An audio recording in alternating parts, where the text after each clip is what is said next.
Dizziness and Vertigo. Introduction. Dizziness is one of the most common reasons why adults see their healthcare providers. Select true or false. Correct. Dizziness that happens all the time can stop you from enjoying daily activities. However, it rarely means that you have a severe or deadly problem. Vertigo can make you feel like the room is spinning or whirling. Select true or false. Correct. Vertigo is a severe type of dizziness. It can make you feel like the room is spinning or whirling. Dizziness can cause you to fall or hurt yourself.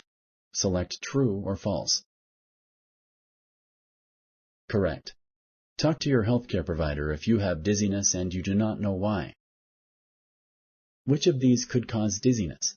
Choose one of the following options. 1. A fast drop in your blood pressure. 2. Meniere's disease. 3. Ear infections. 4.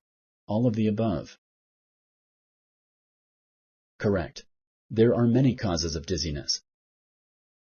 Healthcare providers base treatment of dizziness on the cause and your symptoms. Select true or false. Correct. Thank you for using Explain.